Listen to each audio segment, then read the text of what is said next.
Divide 804 by 6 in long division method. 6 times 1 is 6. On subtracting we get 2.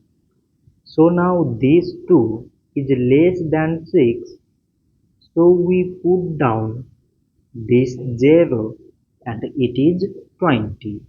6 times 3 is 18. On subtracting we get 2. So again this 2 is less than 6. So again we put down this 4 and it is 24. So 6 times 4 is 24. On subtracting we get 0.